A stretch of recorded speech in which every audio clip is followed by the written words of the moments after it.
মাজার পূজা চলছে দেশটা জড়িয়া, শিরকে আর ভণ্ডামিতে দেশটা গেছে ভরিয়া, গাজার কোকে মারিয়া, গাজার কোকে মারিয়া দেখায় খাজার শান। ওরা শিক্ষিত শয়তান, ওরা শিক্ষিত শয়তান। আল্লাহ পাক বলছেন ওয়াইদ আখাযনা মিসাক বনি ইসরাঈল। বনি ইসরাইল, বনি ইসরাইলের নাম আপনারা শুনছেন? বনি ইসরাইল এরা সুজা জাত ছিল না, জিলাপির মতো। জিলাপির মতো কেমন ছিল? প্যাঁচ ছিল। কি বলেন ঠিক কিনা? এরকম পেঁচানো জাতি ছিল বনি ইসরাইল। বোঝেন নাই? এক লোক আর এক লোককে হত্যা করে ফেলছে। এখন কে হত্যা করছে এটা খুঁজে বের করা যাচ্ছে না।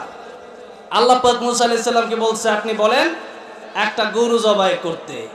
গরু জবাই করে গোশত যখন মৃতদেহের উপর রাখা হবে, মৃত ব্যক্তিটা আবার জীবিত হয়ে তার খুনির নাম বলে দিবে। সুবহানাল্লাহ। এখন বলবেন গরু জবাই করতে কেন বলা হলো?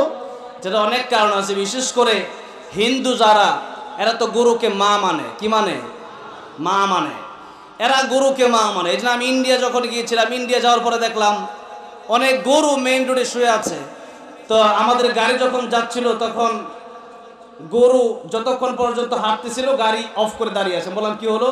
বলে গরুর গায়ে যদি একটু টাচ লাগে তো আমার খবর আছে, গাড়ি থাকবে না, আমিও থাকবো না।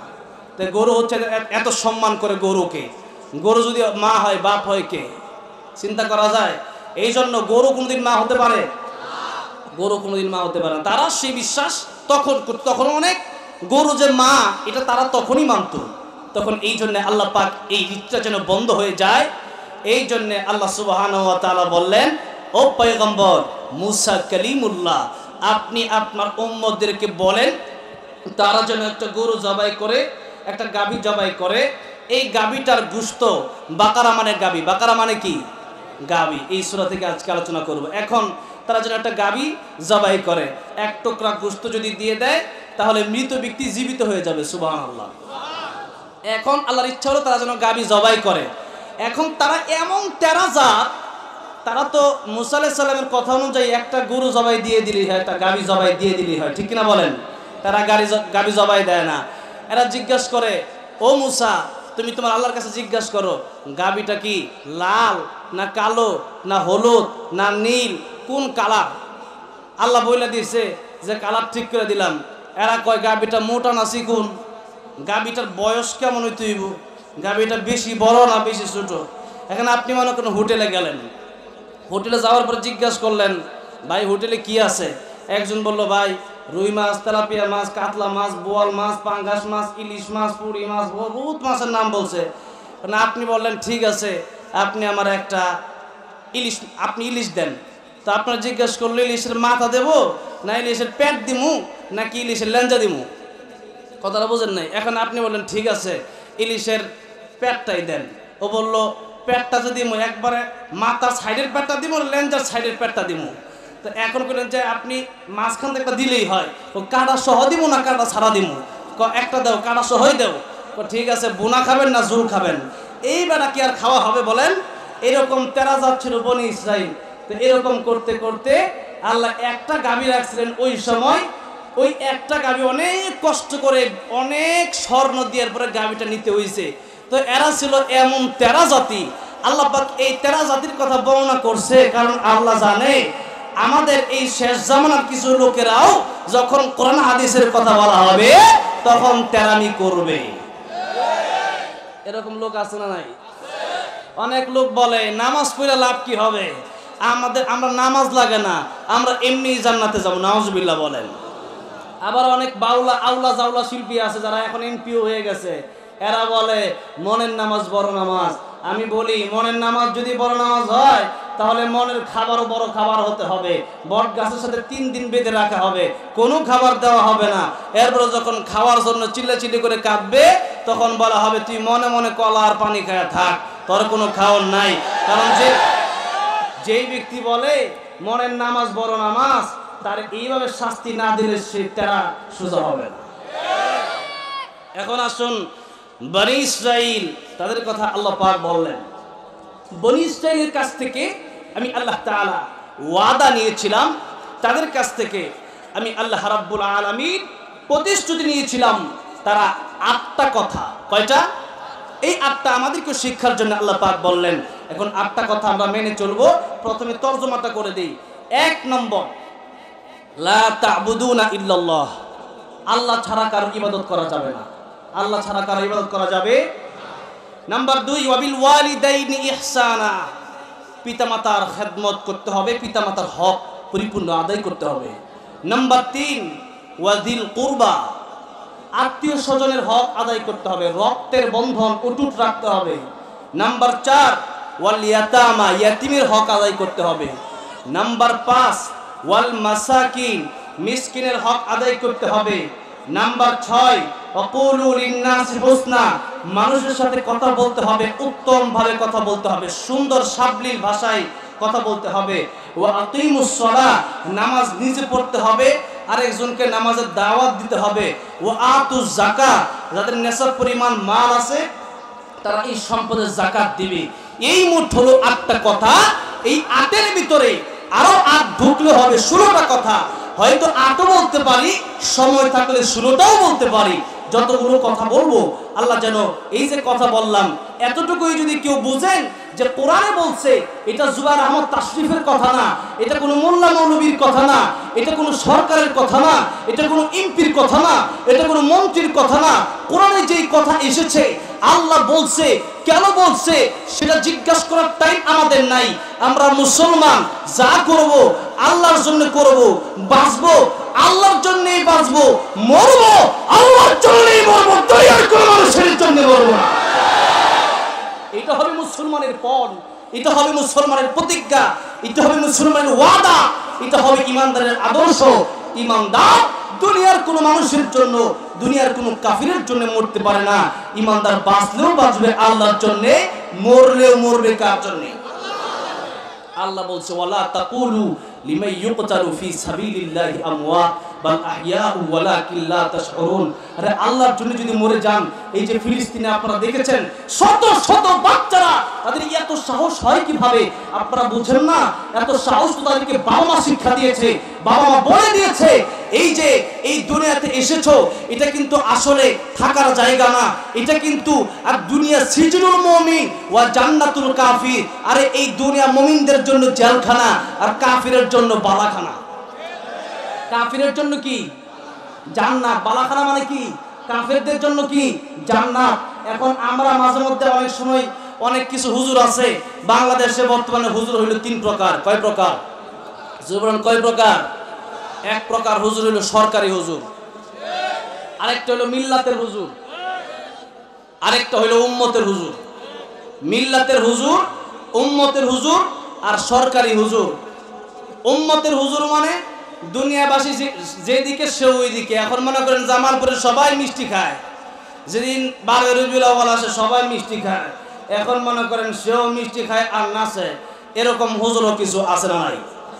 কিছু হুজুর আছে চেয়ারে বইয়েই নাচানাচি শুরু করে দেয়, কি মাহফিল করবে। নাম্বার 2 হলো সরকারি হুজুর। যখন যেই সরকার থাকে তারা ওই সময় পাম দেয়, যেইভাবে পাম দিলে হালুয়া রুটি খাওয়া যাবে, তার চেয়ার ঠিক থাকবে, জেলে যেন না যাওয়া লাগে, ওই হিসাব বুঝে কথা বলে। এরকম হুজুর আছে না নাই? এই জন্য মাঝে মধ্যে সরকারে জান্নাতি বলতেও ডর হয় না। কথাটা বোঝেন নাই? যাই হোক, জান্নাতি কে কাকে বলবে পৃথিবীর কোনো মানুষ, আমি কি জানি আপনারা কে জান্নাতি কি জাহান্নামী বলতে পারি? হ্যাঁ, এই কাজ করলে জান্নাতে যাবেন, এই কাজ করলে জাহান্নামে যাবেন, এতটুকু আমি বলতে পারি। কিন্তু কে জান্নাতি কে জাহান্নামী এটা বলার কথা, এই এই এই ব্যবস্থাটা, এই অবস্থানটা তুমি জানো না। এই জন্য মন চাইলে কোরআন হাদিস থেকে বানায় বানায় কথা বলা যাবে না। কিয়ামতের ময়দানে আল্লাহ জিহ্বা জাহান্নামের কিছু দিয়ে কাটবে। এই হলো সরকারি হুজুর। আর দরকারি হুজুর মিল্লাতের হুজুর। মিল্লাতের হুজুর হলো ওই আলেম যে আলেম স্টেজে বসে কথা বলবে, কোরআনে যা আছে তাই বলবে, আমার রাসূলের সুন্নায় যা আছে তাই বলবে। কে খুশি হলো আর কে নারাজ হলো সেই দিকে মুসলমান। মিল্লাতের হুজুর আসল আলেম তাকাবে না কোনদিন। মাত্র কয়েকদিন আগে রফিকুল ইসলাম মাদানী, এই তো নেত্রকোনা রফিকুল ইসলাম মাদানী ভাই বের হলো, 32 মাস কারাগারে থেকে বের হলো। কত শাস্তি দেওয়া হয়েছে গোপনে গোপনে। আমাদের কাছে অনেক খবর আসে যেগুলো আপনাদের কাছে আসে না। আপনারা তো মনে করেন সবাই যেভাবে জেল খাটে হুজুর রহমান ওইভাবে জেল খাটে না। এমন হুজুরদের রিপোর্ট আমাদের কাছে আসে যে সুই তাদের আঙ্গুলে ঢুকানো হয়, প্রত্যেকটা নখ উঠিয়ে ফেলা হয়, তাদেরকে গরম পানি দেওয়া হয়, এত কষ্ট তাদেরকে দেওয়া হয়। এরপরেও এই রফিকুল ইসলাম মাদানী ভাই প্রথম মাহফিল করলো চট্টগ্রাম। সেই মাহফিলে গিয়ে রফিক মাদানী ভাই বলল যে আমি আগেও কোরআনের কথা বলেছি, এখনো কোরআনের কথা বলবো। কে খুশি হলো আর কে নারাজ হলো সেটা দেখার টাইম আমার নাই। আমি দেখবো আমার আল্লাহ খুশি কিনা। আল্লাহ যদি খুশি হয়ে যায় ফাঁসির মঞ্চে চলতে রাজি আছি, শহীদ হতে রাজি আছি। আল্লাহর কোরআনের বাইরে আমরা কথা বলতে পারি না।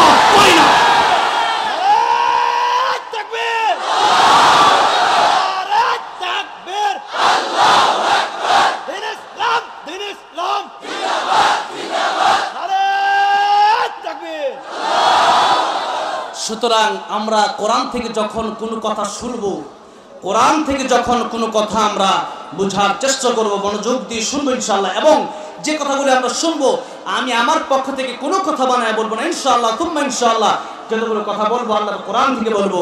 আসুন আমরা সরাসরি কোরআন থেকে আলোচনায় ঢুকি। আল্লাহ সুবহানাহু ওয়া তাআলা বলছেন 1 নম্বরে, লা তা'বুদুনা ইল্লাল্লাহ, ইবাদত করবে তোমরা কেবলমাত্র আল্লাহর। আল্লাহ রাব্বুল আলামিন ছাড়া তোমরা কারো ইবাদত করতে পারবে না।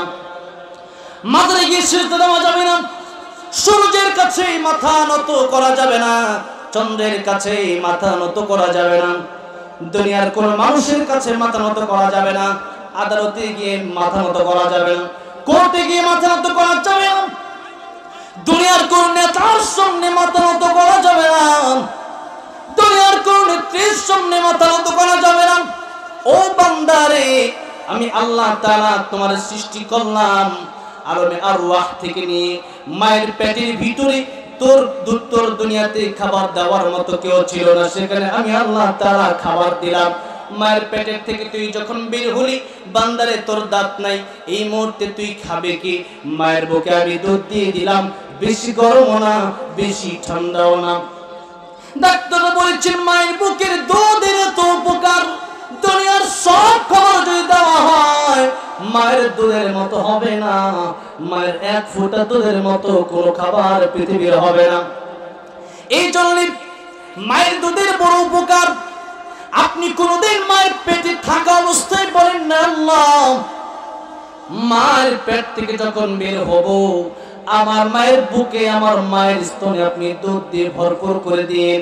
কিন্তু আল্লাহ তাআলা আপনার জন্য এই দুধের ব্যবস্থাটা করে দিলেন।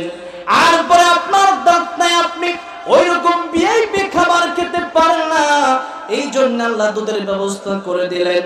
আস্তে আস্তে বড় হলেন, এখন যখন আপনার জীবনের প্রয়োজন, অনেকেই জিজ্ঞাসা করবেন আপনি খান কিন্তু শুকরিয়া আদায় করেন না। বলে নিজের টাকা দিয়ে কিনছি, আমি তো ফ্রি খাই নাই। কিন্তু আল্লাহ কই ডাক দিয়ে বলেন, ও তুই মানুষেরা, এই যে খাবার খাও, এই খাবারগুলো তোমার টাকায় কিনা না, এই খাবারগুলো আসলে তুমি ফ্রি খাও। প্রতিদিন কত গ্লাস পানি আপনি পান করেন, কয় গ্লাস পানির বিল আপনি আল্লাহ রাব্বুল আলামিনকে দিয়েছেন? একটা গ্লাস পানির বিল আপনি আল্লাহ তাআলাকে দেন নাই। বান্দারে, আল্লাহ তাআলা খাওয়ায়, আল্লাহ আপনার টাকা পয়সা দিয়েছেন। আল্লাহ বলেন বান্দারে, টাকা পয়সা দিয়েছি, এই টাকা পয়সা থেকে তুমি যদি মুত্তাকি হও আমার রাস্তায় খরচ করো। বান্দার পানি দিয়েছি, শুকরিয়া আদায় করো। এই বান্দা যখন শুকরিয়া আদায় করে না, কিয়ামতের কঠিন ময়দানে যখন আল্লাহ জাহান্নামে বান্দাদেরকে দিয়ে দিবে, জাহান্নামে দিয়ে দেওয়ার পরে বান্দা 1000 বছর চিল্লাবে আর বলবে আল্লাহ, এই জাহান্নামে এসেছি, এত কষ্ট, আল্লাহ পানির ব্যবস্থা করে দাও। সেদিন পানি পাবেন না। আল্লাহ বলবেন, ও বান্দা, দুনিয়াতে কত পানির ব্যবস্থা করেছিলাম, কত হাজার গ্লাস পানি আমি তোরে আল্লাহ দিয়েছিলাম, এই পানির শুকরিয়া আদায় করছ না।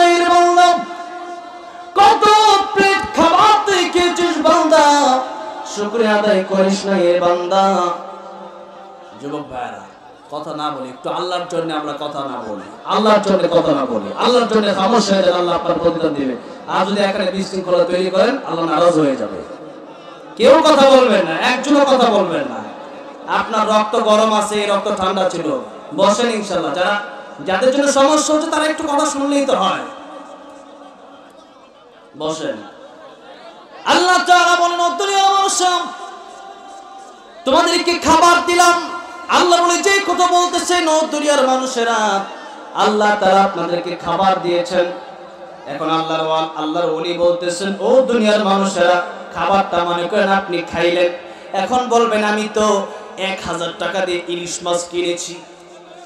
1000 টাকা দিয়ে আপনি ইলিশ মাছ ক্রয় করেছেন। 1000 টাকা দিয়ে আপনি ইলিশ মাছ ক্রয় করেছেন, এর কারণটা কি?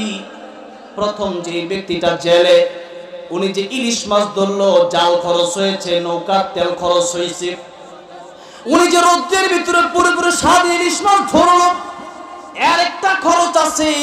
সারাদিনের পরিশ্রমিক সে হিসাব করে নিল 500 টাকা। তার কাছ থেকে আরেকজন ক্রয় করে আনলো। ওই ব্যক্তি সেই মাছ যখন বাজারে আনলো, তাকবীর, লিল্লাহি তাকবীর, এত আস্তাগফির দিলে হবে না, লিল্লাহি তাকবীর। দেখছেন, আল্লাহর নাম বললে সব ঠিক হয়ে যায়, ঠিক কিনা বলেন? হ্যাঁ, কথা না বলি। আল্লাহ তাআলা, আল্লাহর ওলি বলতেছেন, দেখো তোমাদের এই যে খাবার, এই যে সেটা তার পারিশ্রমিক নিল। তুমি যে 1000 টাকা ইলিশ মাছ ক্রয় করেছো, সে তার পারিশ্রমিক নিল। এটা ইলিশ মাছ আল্লাহ যদি নদীতে না দিতেন, খাবার ইলিশ মাছ পাইতেন? আল্লাহ যদি নদীতে পাঙ্গাস না দিতেন, পাইতেন? রুই, কাতলা, বোয়াল, এই যত খাবার খান, আল্লাহ যদি ব্যবস্থা জমিন থেকে না করে দিতেন, আল্লাহ যদি ব্যবস্থা সাগর নদীতে না করে দিতেন, মাছের ব্যবস্থা, ভাতের ব্যবস্থা, আপনাদের টাকা হলেও কি আপনারা এগুলো কিনতে পারতেন? কিনতে পারতেন না। বুঝতে হবে, মূলত আল্লাহ খাবারের ব্যবস্থা করেছে। মূলত খাবারের ব্যবস্থা কে করেছে? আল্লাহ করেছে। এই জন্য আল্লাহ তাআলা বলছেন, ও দুনিয়ার মানুষেরা, আমি আল্লাহ তোমাদেরকে খাবারের ব্যবস্থা করে দিলাম। বান্দারে, জন্মের পরে অনেক মানুষ দেখা যায় মৃত হয়, রূহ তার থাকে না, তার আত্মা যখন থাকে না, এই ব্যক্তি যখন মৃত হয়, আপনাদেরকে প্রশ্ন করতে চাই, কোন মৃত ব্যক্তি কি আওয়ামী লীগের কোন সভাপতি আছে নাকি? কোন মৃত ব্যক্তি কোন দলে আছে নাকি? মৃত ব্যক্তি যদি আপনি থাকতেন, কোন দল আপনাকে নিত নাকি? আওয়ামী লীগও নিত না, বিএনপিও নিত, কোন দল আপনাকে নিত না। এমনকি মা আর বাবা, যারা এই দুনিয়াতে আপনার সবচাইতে প্রিয়, সেই মা বাবা পর্যন্ত মৃত ব্যক্তির, মৃত সন্তানের লাশটা ঘরের ভিতরে রেখে দেয় না, বরং দাফন করে দেয়, জানাজা পড়ায় দাফন করে দেয়। বুঝতে হবে, আপনার ভিতরে যে ইঞ্জিন আছে, ওই ইঞ্জিন যদি না থাকে, বাংলাদেশ কেন পৃথিবীর কোন মানুষ আপনাকে আপনার দলে ঢোকাবে না। মূলত এই রূহ যদি আপনার না থাকে, পৃথিবীর কোন ব্যক্তি আপনাকে গ্রহণ করবে না। আল্লাহ বলেন, বান্দার ইঞ্জিন তো আমি আল্লাহ দিলাম।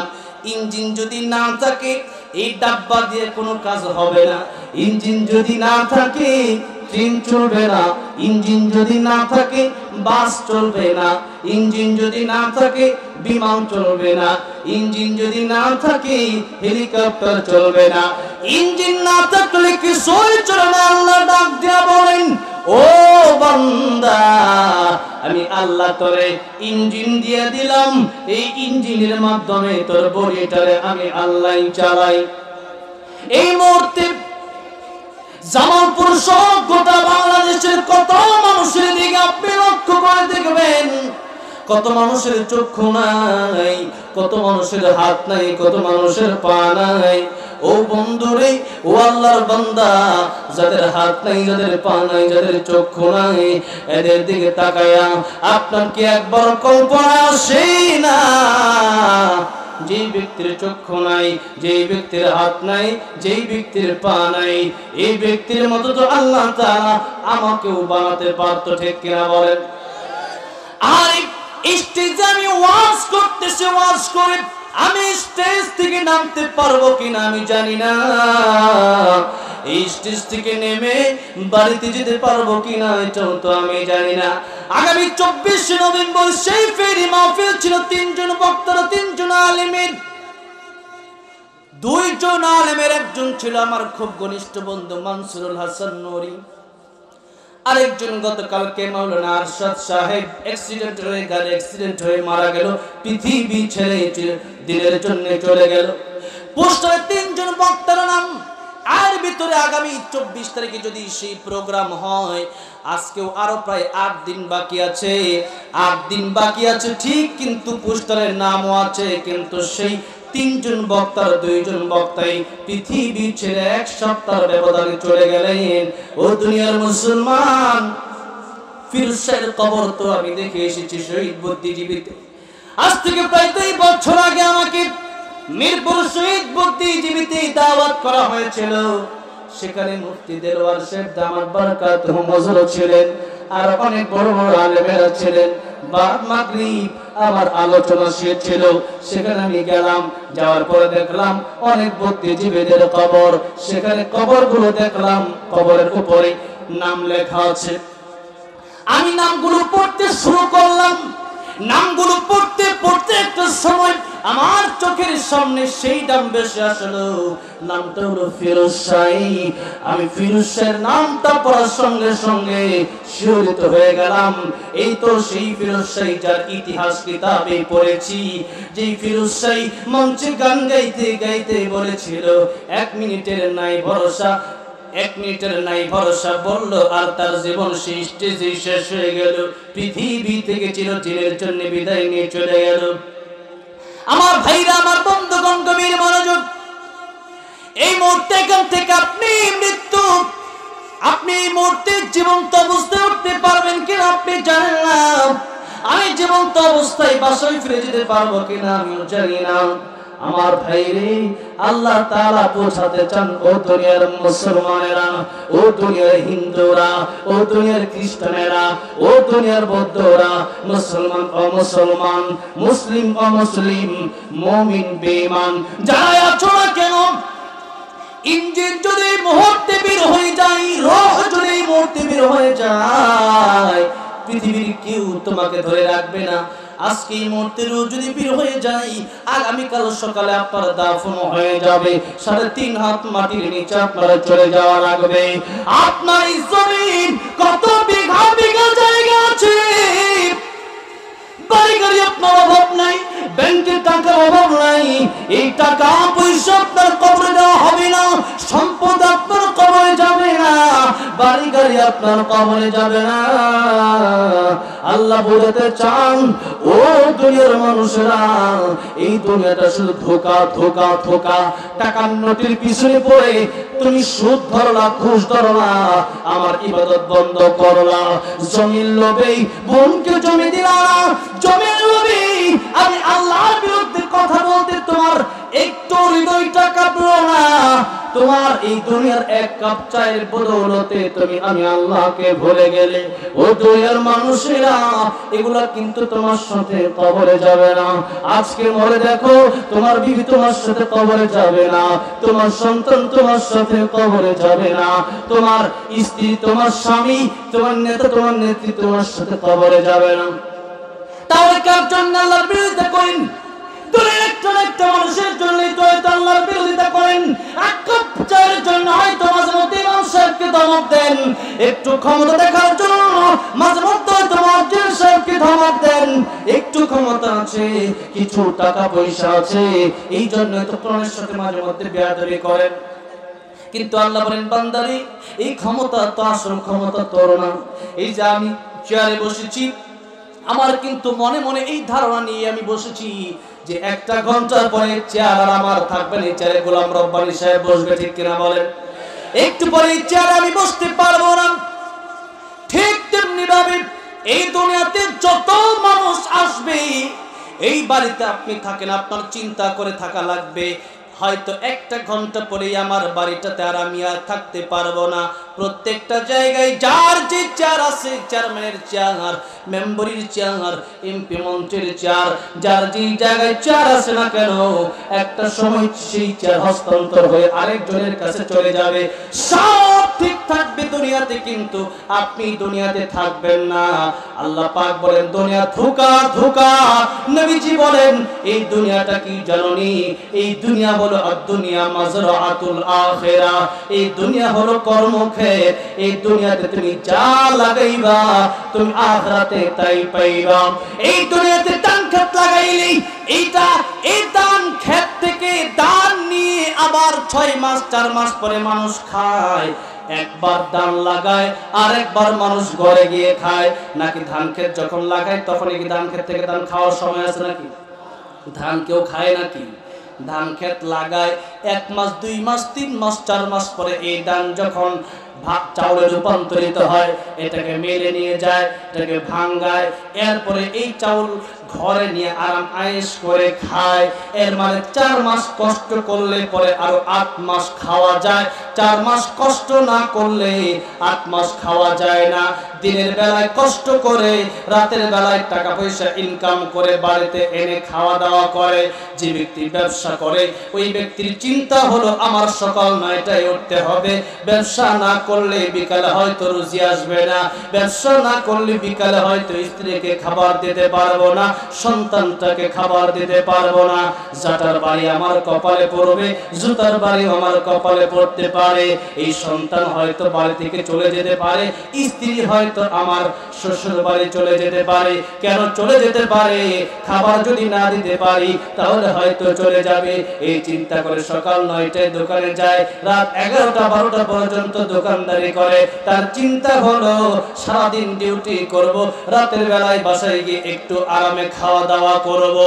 আল্লাহর নবী ডাক দিয়ে বলল দুনিয়ার মানুষ, এই দুনিয়া তো তোমাদের কর্মক্ষেত্র, ডিউটি ডিউটি ডিউটি। এই দুনিয়া তোমাদের ডিউটির জায়গা। এই দুনিয়াতে ডিউটি করলে পরকালে পাবে, আর যদি ডিউটি না করো পরকালে পাবে না। ডিউটি হলো বান্দারে, আপনি কাজ যেমন করবেন ফলাফল আপনি তেমন পাবেন।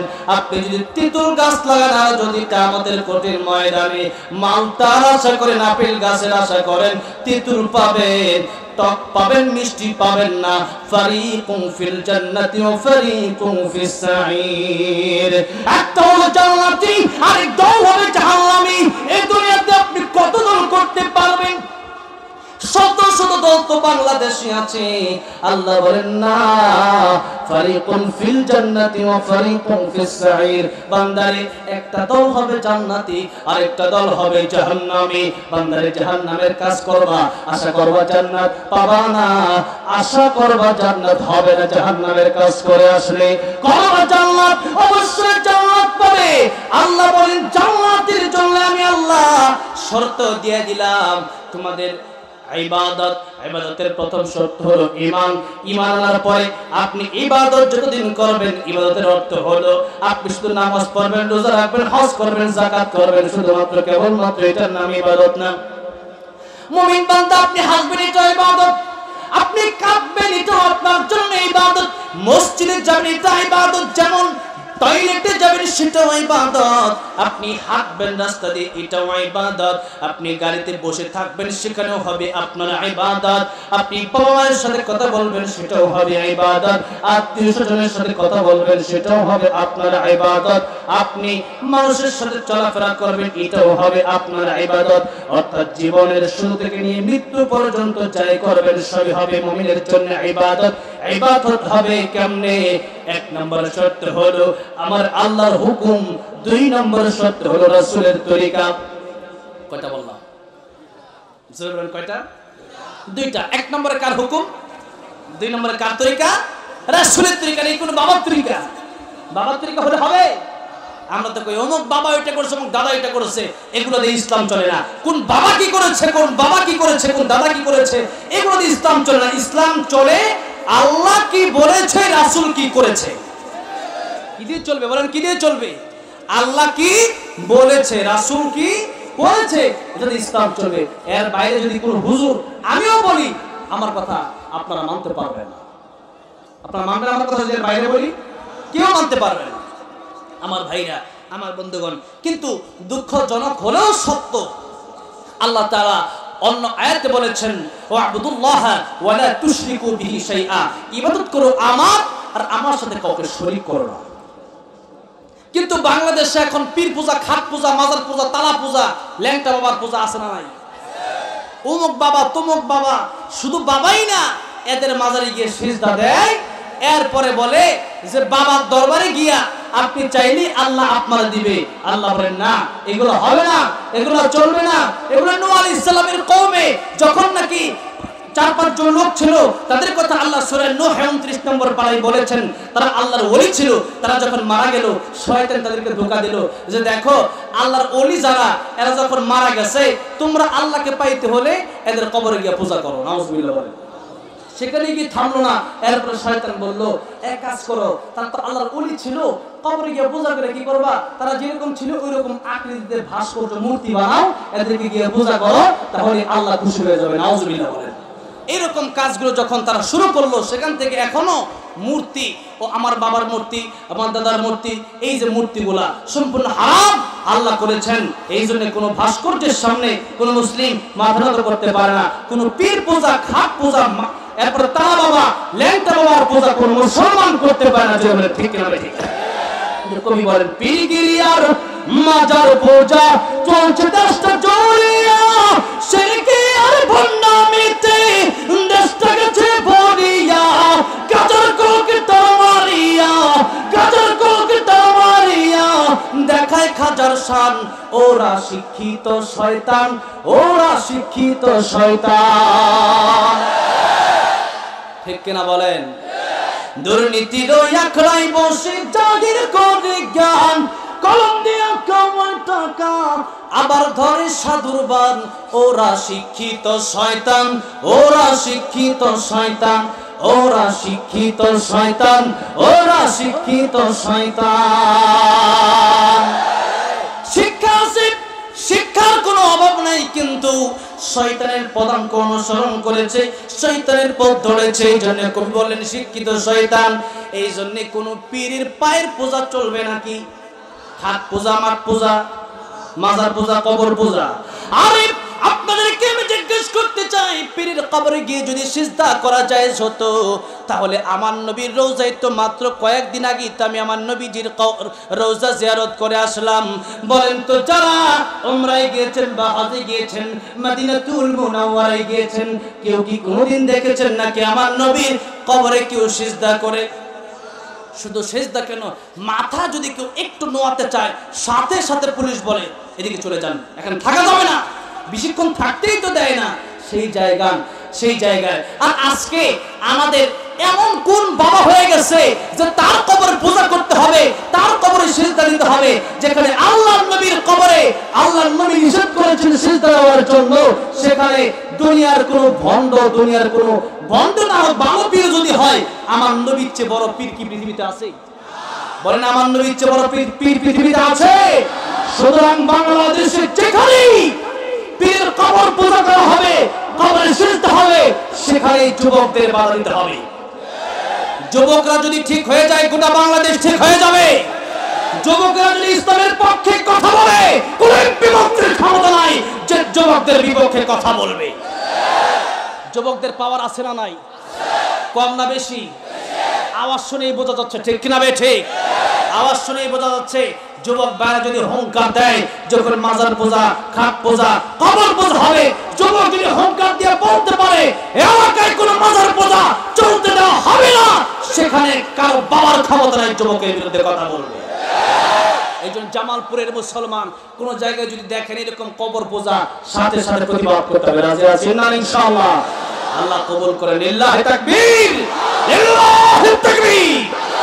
আল্লাহ কবুল করেন। এখন আসেন শিরিক মুক্ত ইবাদত করতে হবে। এবার আসুন, আল্লাহ তাআলা বলতেছেন আমার ইবাদতের পরে তোমাদেরকে আমি আল্লাহ দ্বিতীয় যে পয়েন্ট বলতে চাই, আল্লাহ তাআলা বলতে চান ও বান্দারা ওয়াবিল ওয়ালিদাইনি ইহসানা, তোমরা তোমার পিতা মাতার খেদমত করো। জোরে বলেন কার খেদমত? আর জোরে বলেন কার খেদমত?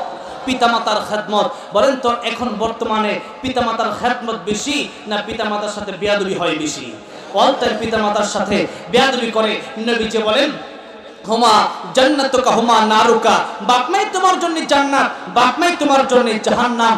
আহারে আল্লাহর নবী বিশ্ব নবী রাহমাতুল লিল আলামিন, উনার কাছে এসে এক সাহাবী জিজ্ঞাসা করেন, ইয়া রাসূলুল্লাহ, ইয়া হাবিবাল্লাহ, আমি জিহাদের ময়দানে যেতে চাই। নবী করিম সাল্লাল্লাহু আলাইহি সাল্লাম বললেন, সাহাবী রে তোমার ঘরে কি বাবা মা আছে নাকি? সাহাবী বললেন, ইয়া রাসূলুল্লাহ, ইয়া হাবিবাল্লাহ, আমার ঘরে বাবা মা আছে। আল্লাহর নবী বললেন, যাও তুমি পিতা মাতার খেদমত করো, পিতা মাতার খেদমত করলে আমার আল্লাহ তোমাকে জিহাদের সওয়াব দিয়ে দিবেন। পিতা মাতার খেদমত করলে যেখানে জিহাদের সওয়াব হয়ে যায়, আর আজকের যুবকেরা পিতা মাতার দিকে উল্টা ঘৃণার নজরে তাকায়, মা বাবার সাথে বেয়াদবি করার জন্য নবীজি বলেছেন, ও সাহাবীরা, বাপের দিকে একবার নেক নজর দিয়ে তাকাইবা, একটা কবুল হজের সওয়াব হয়ে যাবে। মায়ের দিকে একবার নেক নজর তাকাইবা, একটা কবুল হজের সওয়াব হবে। হজে যাইতে পারি না হুজুর, হজে যাইতে পারি না, টাকা পয়সা নাই, এই ঝামেলা সেই ঝামেলা। আরে নবী কত সহজ করছে ইসলামকে, আল্লাহ কত সহজ করেছে ইসলামকে। নবীজি বলতেছেন পিতামাতার দিকে একবার নেক নজর দিয়ে তাকাইলে কবুল হজের সওয়াব। সাহাবী বললেন, ইয়া রাসূলুল্লাহ, ইয়া হাবিবাল্লাহ, আমি যদি আমার বাবার দিকে আমার মায়ের দিকে 100 বার তাকাই, নবীজি বলেন 100 বার না, 1 কোটি বার যদি তুমি তাকাও, যতবার তাকাবে ততবার আমার আল্লাহ কবুল হজের সওয়াব দিয়ে দিবেন। কবি বলেছেন, কান্দে না যেন মায়ের চোখে ঝরলে পানি আল্লাহর আরশ কেঁপে যায়। ও দুনিয়ার মানুষেরা, আমার প্রাণের যুবক ভাইরা, মায়ের সাথে বেয়াদবি করবেন, কপাল পুড়ে যাবে, অ্যাক্সিডেন্ট হয়ে দেখবেন হাত নেই পা নেই, দুনিয়াতে পঙ্গু হয়ে থাকা লাগবে। কিন্তু আহারে দুঃখজনক হলেও সত্য কথা, আমি কয়েকদিন আগে আমাদের গাজীপুর জেলার কাপাসিয়া থানার একটা বৃদ্ধাশ্রমে গেলাম। সেখানে যাওয়ার পরে দেখতে পেলাম অনেক ধনীরা, অনেক ডাক্তারের বাবা মা সেখানে আছেন, অনেক ইঞ্জিনিয়ারের বাবা মা সেখানে আছেন। অনেকের সাথে কথা বললাম, কথা বলার পরে যতটুকু বুঝতে পারলাম, একটা হাফেজের কোরআনের ছেলেও, একটা আলেমের বাবা, একটা হাফেজের কোরআনের বাবা মা সেখানে নাই। আমার মনে মনে ধারণা এটাই, যেটা আমি করেছিলাম আগে সেটাই সঠিক হলো। বুঝতে পারলাম যে শিক্ষা জাতির মেরুদণ্ড হতে পারে না, ইসলামের শিক্ষা, কোরআনের শিক্ষা জাতির মেরুদণ্ড। কোরআনের শিক্ষা ছাড়া অন্য শিক্ষা জাতির মেরুদণ্ড হতে পারে না। আপনারা বুঝেন নাই, কোরআনের শিক্ষা ছাড়া অন্য শিক্ষা দিলে এই ব্যক্তি বুঝবে না পিতামাতার সাথে কি ব্যবহার করতে হবে। এই ব্যক্তি শুধু দুনিয়া চিনবে, আখিরাত চিনবে না, আমার আল্লাহর চিনবে না। আমিরুল মুমিনিন ওমর রাদিয়াল্লাহু আনহুর কাছে এক লোক আসলো, আমিরুল মুমিনিন, আমার ছেলে আমার কথা শুনে না। বলল, তুমি কাজটা করছো কি? বলে, আমি করছি কি? তোমার ছেলেও তো আমার কাছে বিচার দিয়েছে। কি বিচার? 1 নম্বর, বিয়ে করছো, ভালো মেয়ে দেখে বিয়ে করছে, এটা তো 1 নম্বর ভুল করছি। আচ্ছা, ছেলের নাম ভালো করে রাখছো না? এখানেও ভুল করছি। এরপরে যেই কথা জিজ্ঞাসা করে এই কথাই বাপের ভুল। এরপরে 3 নম্বর কাজ হলো সন্তানকে এতটুকু শিক্ষা দেওয়া, যে শিক্ষায় সে আল্লাহ চিনবে, যে শিক্ষায় সে মা বাবা চিনবে, যে শিক্ষায় সে মানুষ হবে। কিন্তু দুঃখজনক হলো সত্য কথা, আমরা ডাক্তার বানাইতে, ইঞ্জিনিয়ার বানাইতে কত টাকা পয়সা খরচ করি। আমার অনেক ধনী বাবাজিরা আছেন যারা নাকি চিন্তা করেন, আমার সন্তানটাকে আমি ইঞ্জিনিয়ার বানাবো, ডাক্তার বানাবো। আমার তো আফসোস নাই, আপনার সন্তানকে আপনি ডাক্তার বানান, ইঞ্জিনিয়ার বানান, কারণ দরকার তো আছে, অবশ্যই মুসলমান ডাক্তার হবে, ইঞ্জিনিয়ার হবে। কিন্তু কথা হলো, আহারে দুঃখের কথা, আগে মক্তব ছিল এলাকায়, আগে প্রত্যেকটা সন্তান মক্তবে যেত। আজ থেকে 10-12 বছর আগেও সন্তানরা কায়দা হাতে মক্তবে যেত। কিন্তু এখন সেই সন্তানের মা স্টার জলসা আর জিটিভি নিয়ে ব্যস্ত। সন্তান যাবে কেমনে? সন্তানের বাপ যদি ভালো না হয়, সন্তানের মা যদি ভালো না হয়, লাগাইছেন কাঁটা গাছ আর চিন্তা করবেন আপনি আপেল গাছে, এটা কোনোদিন হবে না। এই জন্য আগে যারা পিতামাতা আছেন তাদের দরকার হলো আপনার সন্তানকে কোরআন হাদিসের শিক্ষা দেওয়া। বলেন কিসের শিক্ষা দেওয়া? আরো জোরে বলেন কিসের শিক্ষা? কোরআন সুন্নাহর শিক্ষা আপনাকে দিতে হবে। কোরআন সুন্নাহর শিক্ষা যদি আপনি না দেন, তাহলে আপনার জীবন এখানেও শেষ, পরকালেও শেষ। অনেকেই মৃত্যুর পরে হারে হারে টের পাবেন। এই জন্য নবীজি আরো সহজ করে বলেছেন, ও দুনিয়ার মানুষেরা, কোন আলিমান আও মুতাআল্লিমান আও মুঈনান আও মুহিব্বান লা তাকুন খামিসান ফাতাহলিক। ও আমার উম্মতরা, তোমরা আলেম হয়ে যাও। আলেম যদি না হতে পারো, আলেমের ছাত্র হয়ে যাও। আজকে এখানে যারা বসে আছেন, হাজার হাজার যুবক ভাইরা, হাজার হাজার মুরব্বী বাবাজিরা, আল্লাহ আপনাদেরকে হয়তো কবুল করে ফেলেছেন। আপনাদের ভাগ্য বড় ভালো, এই জন্য আপনারা আজকে আসতে পেরেছেন। নবীজি বলেছেন, খায়রুকুম মান তাআল্লামাল কুরআন ওয়া আল্লামা। যেই লোক, যেই ব্যক্তি কোরআন শরীফ শিক্ষা দেয় এবং শিখে, তারা হচ্ছে আমার পৃথিবীর সর্বশ্রেষ্ঠ মানুষ, সর্বশ্রেষ্ঠ উম্মত। সুবহানাল্লাহ বলে। এখন এই মুহূর্তে পৃথিবীতে যত মানুষ আছে তাদের মধ্যে সর্বশ্রেষ্ঠ আমরা, বলেন না সুবহানাল্লাহ। কেন? আমরা, নবীজি বলছে, আমার কথা না, নবীজি বলছে। এই মুহূর্তে আমি কোরআনের কথা বলতেছি, আপনারা কোরআনের কথা শুনতেছেন। এই মুহূর্তে আমার কথা আমি বলার কারণে, কোরআনের কথা আপনারা শোনার কারণে এখানে আমরা আলহামদুলিল্লাহ আজকে সবচেয়ে শ্রেষ্ঠ মানুষ হয়ে গেছি। এখন আসেন, নবীজি বলেন, মৃত্যুর আগে আল্লাহর ইবাদত করলে ইবাদত থাকবে, কিন্তু মৃত্যুর পরে আর ইবাদত কবুল হবে না, ইবাদত করার মতো ক্ষমতাও নাই। আল্লাহর নবী সাল্লাল্লাহু আলাইহি ওয়াসাল্লাম বলেন, মানুষ যখন মারা যায় তখন তার সমস্ত আমল বন্ধ হয়ে যায়। বলেন, মানুষ যখন মারা যায় তখন তার আমল কি হয়ে যায়? বন্ধ হয়ে যায়। নবীজি বলেন, তিনটা কাজ যদি তোমরা করতে পারো, এই তিন কাজ তোমাদের মৃত্যুর পরেও তোমাদের আমল জারি থাকবে, কবরে আল্লাহ তাআলা সব পৌঁছায় দিতে থাকবেন। বলেন সুবহানাল্লাহ। মৃত্যুর পরেও এই তিনটা কাজ যদি করতে পারো, তোমাদের কবরে সব অটোমেটিকলি পৌঁছতে থাকবে। যেরকম মানে আমাদের দুনিয়াতে সুদ আছে না, সুদ তো হারাম, কিন্তু আল্লাহ দিলে ওইটা হারাম না। আল্লাহ দিলে, আল্লাহ একে 10 দেয়, ওইটা হারাম না। কিন্তু দুনিয়াতে 1000 টাকা দিয়া, দুনিয়াতে 1 লাখ দিয়ে 1,10,000 নেওয়া হারাম। বুঝেন নাই? দুনিয়াতে 1 লাখ দিয়া 1,10,000 নেওয়া কি হারাম? হারাম না হালাল? মনে রাখবেন, বাথরুমের ময়লা খাওয়া যেরকম হারাম, শুকরের গোশত খাওয়া যেরকম হারাম, সুদ ঘুষ খাওয়া এরকম হারাম। হারাম খেয়ে নামাজ পড়বেন, কবুল হবে না। দোয়া করবেন, কবুল হবে না। আপনার তাসবিহ, তাহলিল, জিকির, আজকার, কোরআন তেলাওয়াত, কাবা ঘরের সামনে গিয়ে যদি কাবা ঘর ধরে আল্লাহর কাছে মুনাজাত করেন, কবুল হবে না। ঠিক আছে, আসতে বলছেন, হারামের সংখ্যা কি বেশি নাকি? জোরে বলেন ঠিক কি না? হারাম বন্ধ করতে হবে। হারাম বন্ধ না করলে পৃথিবীতে শান্তি আসবে না। হারাম বন্ধ করতে হবে। সুদ বন্ধ করে দেন, ঘুষ বন্ধ করে দেন। এদেশের যারা বড় বড় নেতারা আছেন, তারা যদি আমাদের দেশে ঠিক হয়ে যায়, যদি আইন চালু করে দেয়, সুদ বন্ধ, ঘুষ বন্ধ, ইয়াবা বন্ধ, বাবা বন্ধ, ফেন্সিল, গাঞ্জা সব বন্ধ, বিড়ি সিগারেট বন্ধ, আর কেউ এগুলোর ভিতরে জড়িত হওয়ার অবস্থা থাকবে? সব ঠিক হয়ে যাবে নেতা যদি ঠিক হয়ে যায়। নেতার আগে জবাব দেওয়া লাগবে। কার আগে জবাব দেওয়া লাগবে? নেতার আগে জবাব দেওয়া লাগবে। এই জন্য নেতা নির্ধারণ করতে হবে, বুঝে শুনে নেতা নির্ধারণ করতে হবে। যেই নেতার মুখে দাড়ি নাই, নামাজ নাই, রোজা নাই, বন্ধ পীরের কাছে গিয়ে সিজদা করে, এরকম নেতাকে নেতা বানানো যাবে না। নেতা বানাতে হলে সেই নেতাকেই নেতা মানতে হবে, যেই নেতা আল্লাহকে মানে, ইসলাম মানে, কোরআন মানে। এরকম নেতাকেই নেতা মানতে হবে। তা না হলে বুঝতে হবে, নেতা যদি খারাপ হয়ে যায়, এই বাংলাদেশে সব খারাপ হয়ে যাবে। কথাটা বুঝতে পেরেছেন? এই জন্য নেতা বানাতে হবে ভালো করে। নেতা যেন হয় আল্লাহওয়ালা। আল্লাহ বাংলাদেশকে ইসলামের জন্য কবুল আর মঞ্জুর করেন। জোরে বলেন আমিন। মহিলাদের জায়গা হচ্ছে না, আমি কি করতে পারি বলেন? মহিলারা চাপাচাপি করে ঝামেলা না, যুবক পোলারা চাপাচাপি করে বসলিটা মোটামুটি মানা যায়, ঠিক না বলেন? যাক, মহিলা মা বোনেরা একটু চাপাচাপি করে বসেন। আজকের জন্য একটু আসামটা ছেড়ে একটু আত্মাহিত শুরুতে বসে যান, নাকি বলেন? আচ্ছা, এবার আসুন, বলতেছিলাম তিনটা কাজ আপনার থেকে যাবে। 1 নম্বর সদকায়ে জারিয়া। 1 নম্বর কি? সদকায়ে জারিয়া।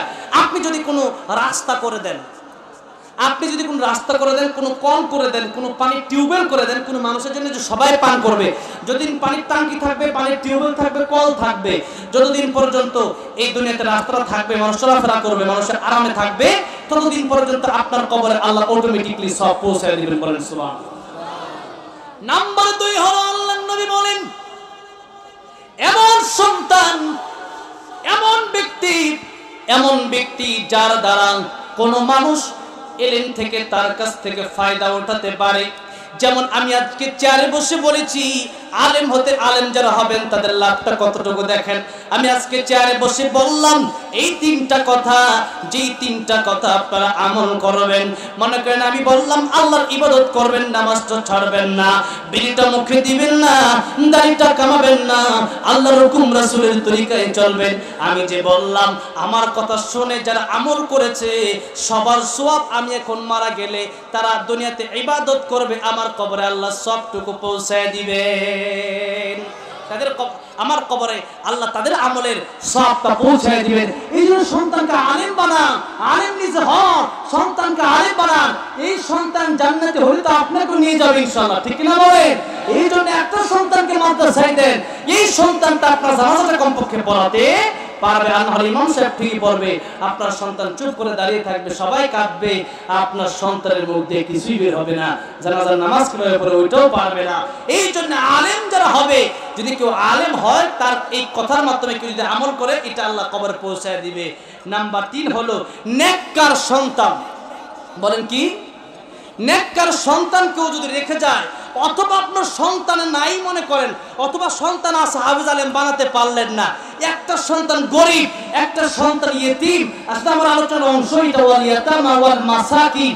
একটা সন্তান ইয়েতিম, একটা সন্তান গরিব, যেই সন্তানটা খাবার খাইতে পারে না, বাপ নাই, মা নাই, টাকা দিতে পারে না, সন্তানটা মাদ্রাসায় পড়তেছে, এই দুনিয়াতে তার কেউ নাই, আপনি তাকে দেখার জন্য দায়িত্ব নিলেন, মাদ্রাসায় টাকা পয়সা দিলেন, এই মাদ্রাসার ছাত্রদেরকে আলেম হওয়ার জন্য, হাফেজ কোরআন হওয়ার জন্য আপনার কষ্টের টাকাগুলো আপনি এই মাদ্রাসায় দিলেন।